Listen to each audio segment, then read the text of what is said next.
नमस्कार, माई हिंदी टीवी देखने वाले हमारे सभी दर्शकों का बहुत बहुत स्वागत है।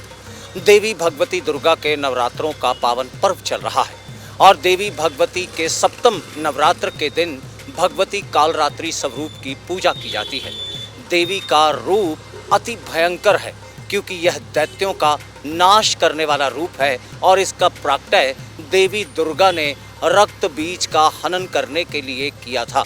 लिहाजा माई हिंदी टीवी के संग लिए चलते हैं आपको धर्म यात्रा पर। काल के मुख से बचाने वाली काल रात्रि जय जय महाकाली, दुष्ट संहारक नाम तुम्हारा, महाचंडी तेरा अवतार, पृथ्वी और आकाश पे सारा, हे काल रात्रि है तेरा पसारा। खड़ग खप्पर रखने वाली, दुष्टों का लहू चखने वाली, महिमा देवी तुम्हारी न्यारी, सभी देवता नर नारी, गावें स्तुति तुम्हारी। 9 दिनों तक चलने वाला नवरात्र पर्व अब आहिस्ता आहिस्ता अपने आखिरी नवरात्र की तरफ बढ़ रहा है। लेकिन आज के दिन यानी 7वें नवरात्र दिवस पर देवी भगवती कालरात्रि की पूजा किए जाने का विधि विधान है। कालरात्रि माँ की महिमा बड़ी अपरंपार है। कहते हैं कि देवी की अपार कृपा बरसने पर देवी अपने भक्त के हर भय का नाश करते हुए उसके दुश्मनों का भी दमन कर देती है और देवी कालरात्रि के भक्त को अकाल मृत्यु कभी नहीं सताती और साथ ही कालरात्रि देवी की उपासना से ही सिद्धियां प्राप्त होती हैं। तंत्र मंत्र करने वाले लोग आज के दिन माँ कालरात्रि की ही उपासना किया करते हैं। कहते हैं कि यही देवी कालरात्रि शनि देव को नियंत्रित करती हैं और इनके भक्त को कभी शनि दोष नहीं सताता। देवी का रूप भी बड़ा भयंकर है, लेकिन वह माँ है, इसलिए हर रूप में अपने भक्तों का, अपने बच्चों का कल्याण ही करती हैं। कालरात्रि माँ त्रिनेत्रधारी हैं और वह अत्यंत भयानक मुद्रा में दिखाई दे रही हैं और इसी रूप से दैत्य दानव व नीच थर थर कांपते हैं। देवी ने आसमानी बिजली को माला के रूप में धारण कर रखा है। देवी खर पर सवार हैं और उनके हाथ में खड्ग व कांटा है जो शक्ति का प्रतीक है।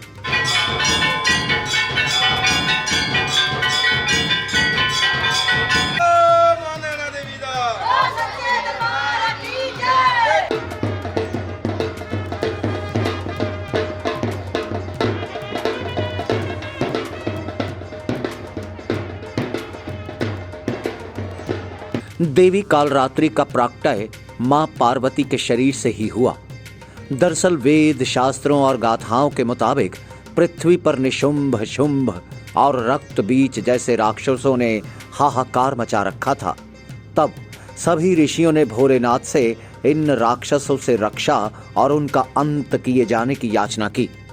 तब भोलेनाथ ने मां पार्वती को अपने भक्तों की रक्षा करने का आदेश दिया और फिर मां पार्वती ने दुर्गा रूप धारण करते हुए उन राक्षसों का वध कर दिया। लेकिन रक्त बीज के मरते ही उनके धरती पर गिरे खून से लाखों रक्त बीज और पैदा हो गए।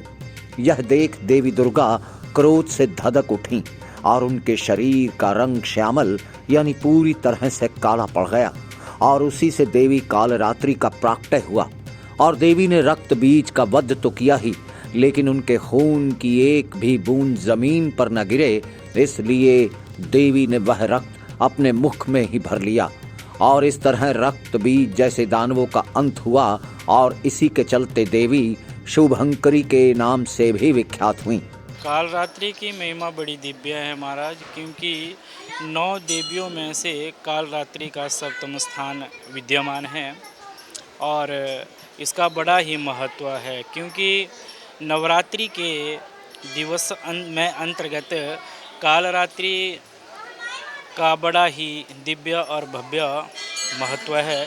क्योंकि यदि कालरात्रि है तो तभी यह रात्रि हमारी इस जगत में संभव हुई है, तभी इस कालरात्रि का उद्भव हुआ है। भक्तजनों को यही संदेश देना चाह रही हैं कि माता के चरणों में सदैव बने रहे, अपने को भक्त स्वरूपी बनाएं, उनके चरणों में बैठ के उनकी भक्ति कीजिए और ताकि हमारे सारे कष्ट दूर हो। देवी भगवती कालरात्रि को लाल रंग बेहद पसंद है।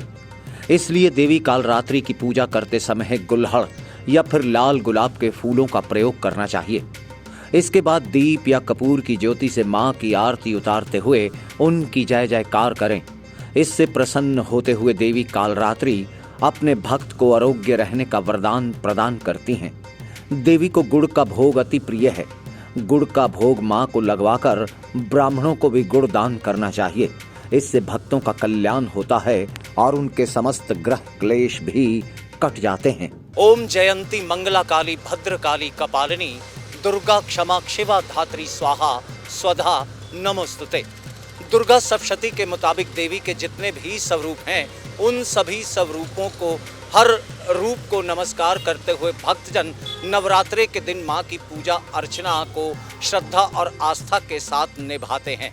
लिहाजा देवी भगवती कालरात्रि माई हिंदी टीवी के हर दर्शक का भी मंगल करे, उस पर अपनी कृपा बरसाए, इसी कामना के साथ आगे धर्म यात्रा का ये काफिला यूं ही चलता रहेगा।